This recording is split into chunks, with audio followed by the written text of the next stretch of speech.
Dami nagpapabomba, ang cute eh. Tayo, yari tayo. Ganda, kagi. Pwede na to. Affordable helmet para sa XSR 900 natin. Let's go! Uy, grabe, sinibak tayo. Huling bakbak tayo bago matapos. Woo! Muutot-utot pa! CP3 engine, let's go!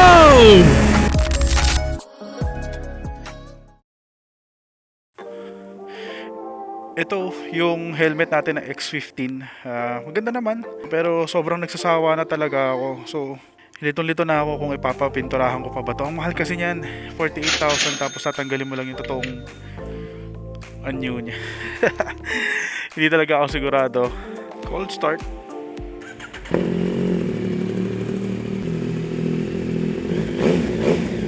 And we are back with another video. So for today, pupunta lang tayo sa Moto Market Alabang.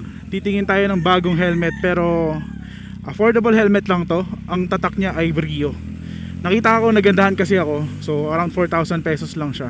Nung una, imbis na bibili ako ng light color na helmet, parang inisip kong papinturahan yung X15, pero hindi ko talaga alam kung ano ang gagawin ko, kasi sobrang nangihinayang ako sa 48,000 na price niya. Ganun yung design niya. Tapos parang magmumukha lang peke yung X15 natin kapag pina-custom mo siya. So di ako mapakali. So check ko lang itong tag 4,000 na Rio helmet dito sa Moto Market Alabang. First time ko pupunta doon. So samahan nyo lang ako. Quick ride lang to.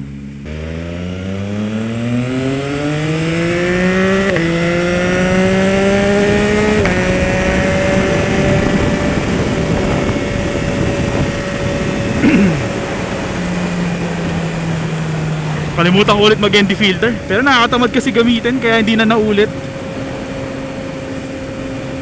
Siguro kapag natripan ko na lang gumamit ng, or gumawa ng video na cinematic. Kung napanood nyo yung Marilaki video natin, dumaan din ako ng Moto Market nun. Tapos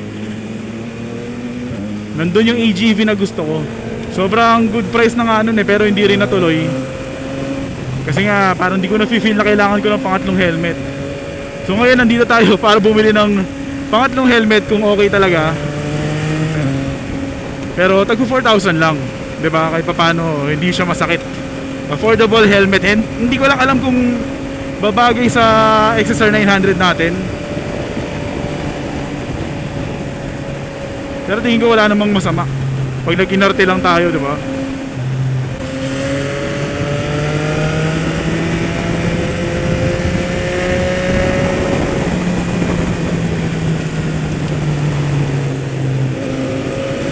Ganda ng bike ni Kuya.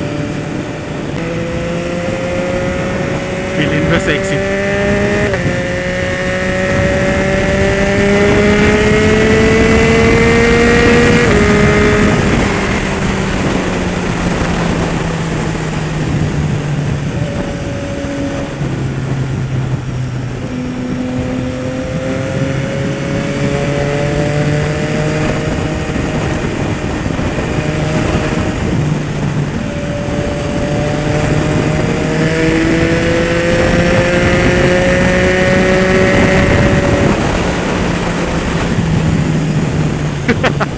Takbong natatae ang butik.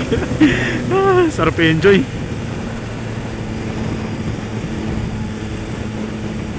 So yun nga, dapat morning ride ko kahapon yung sa Bulacan para ipadala yung isang helmet natin, yung X15 doon sa magpipintura, pero hindi natuloy kasi bigla akong nag-back out nung madaling araw. Sayang 48k tas papapinturahan mo lang. Pero di na talaga ako nagagandahan doon. Ewan ko lang kung mabebenta natin ng 35,000, siguro mga ganyan, pwede na. 3D ba talaga to?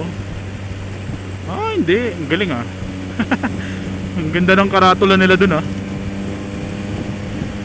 Dahan-dahan, baka mamatay na naman dito. Ito yun itong exit yun, muntik tayo may-ari. Di ko nakita itong merging na to. Tapos di ko akalain na merong entry point dyan.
Sarap hatawin ng 4th gear nito. Grabe.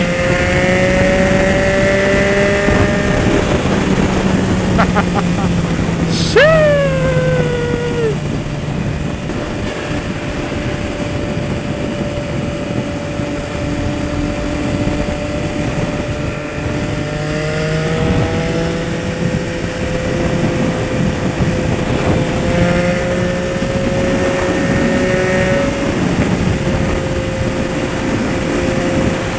Parang uulan pa, ang lamig eh. Huwag naman sana.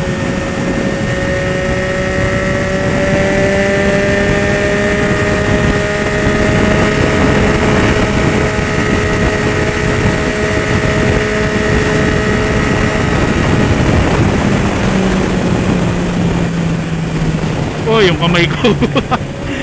Sobrang lakas ng hangin. Alabang exit 500 meters. Bilis lang. Parang 15 minutes lang ata tayo bumiyahe.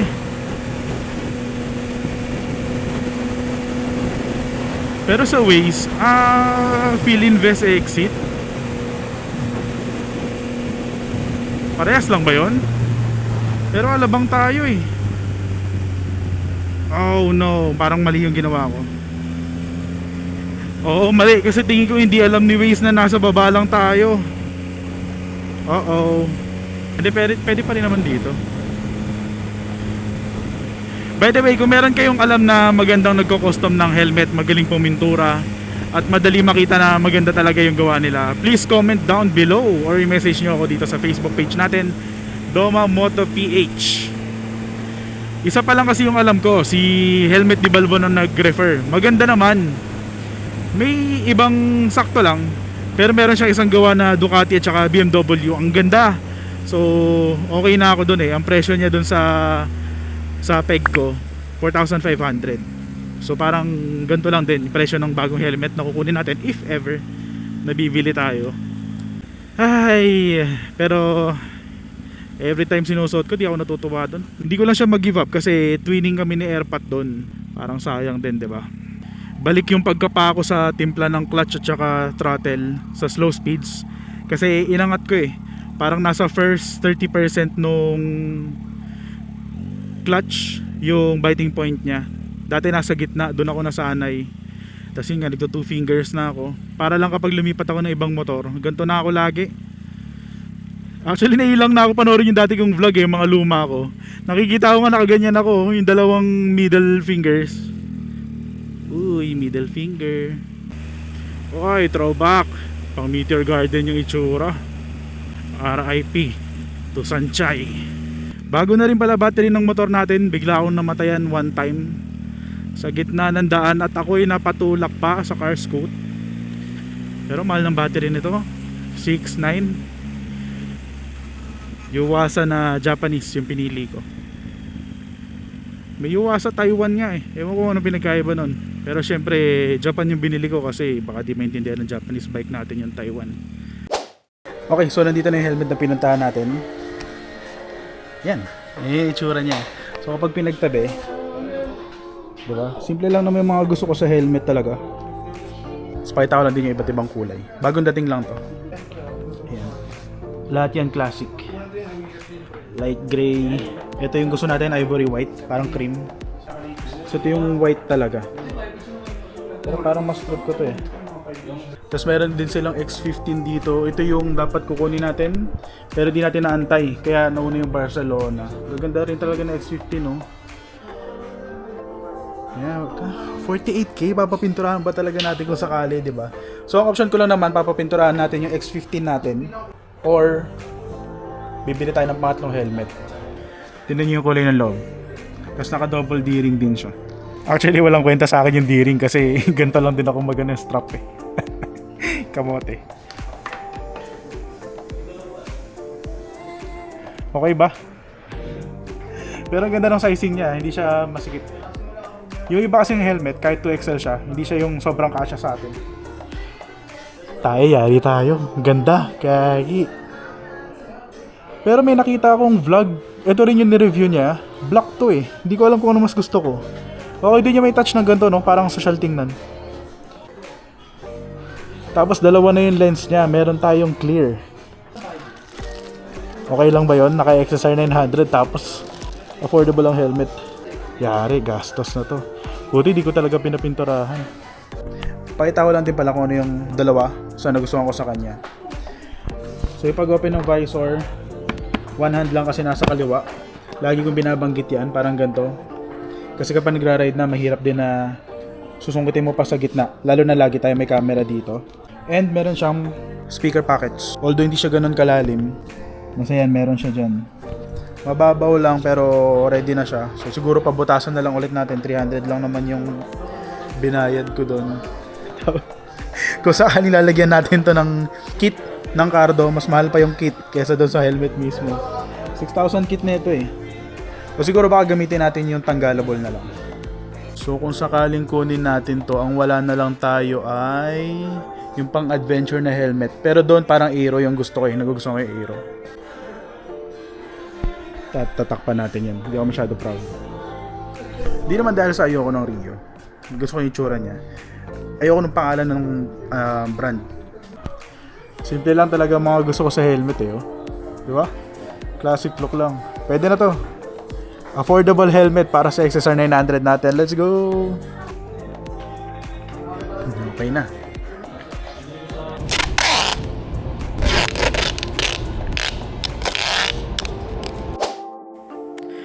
Okay, natali na natin. I mean, na-tape na natin. Napaka-expert ng pagkakagawa. Tapos tali lang dito. Kasama dun sa parang belt para di lumipad. At medyo makabakbak pa tayo sa S-Lex. So tara, uwi na tayo. 95 full tank.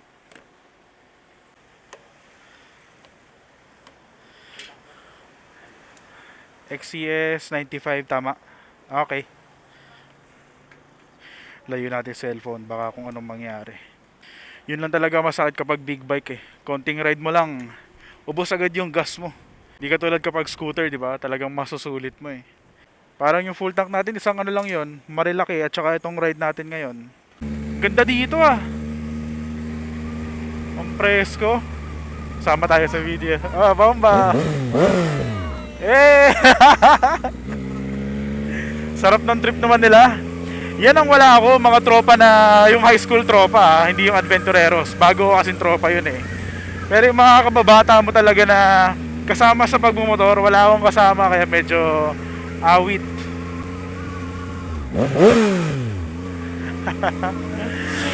Uy, grabe, sinibak tayo. Ubos ang gas, kakapagas lang natin. Huwag naman sana malaglag yung bago nating 40,000 na helmet. Huwag naman.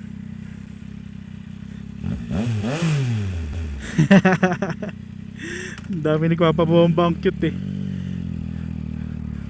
Bata pa lang mahilig na sa motor, no? Ako kasi late ako nagmotor eh. Unahan ko na si kuya. Thank you.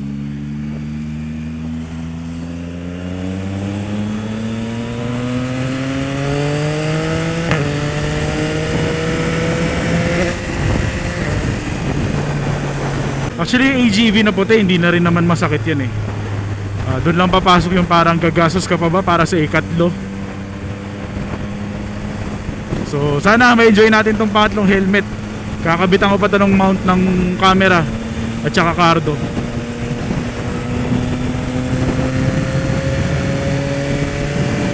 Sarap ng hangin. Yun lang, traffic. Oops, merging.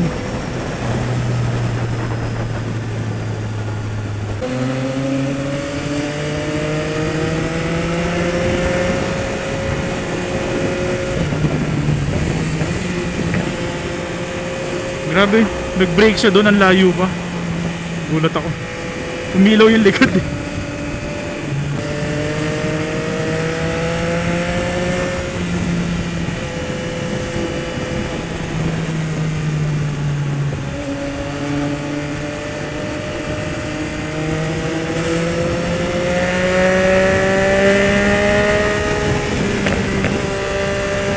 Grabe yung backfire.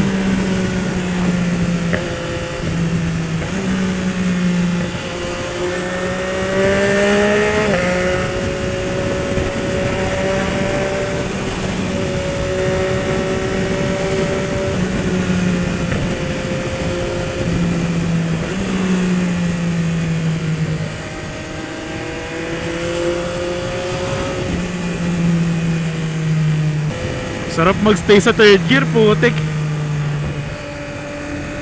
Humahataw tapos ang lakas ng engine brake kapag nag-throttle off ka.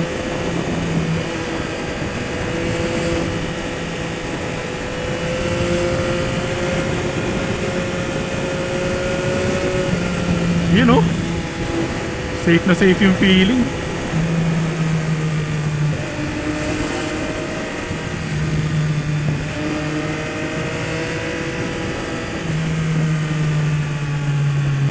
Kailangan na rin natin magtipid-tipid ngayon.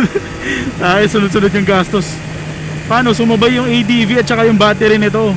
So parang 7,000 battery nito yung ADV 2.5. So bumili tayo ng helmet. Ay ay ay. Huling bakbak tayo bago matapos. Woo! Muutot-utot pa. CP3 engine, let's go!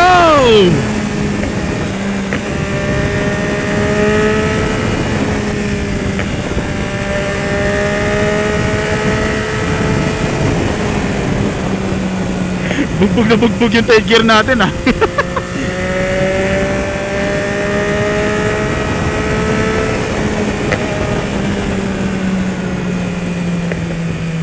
Ay, huwag gagawin yan.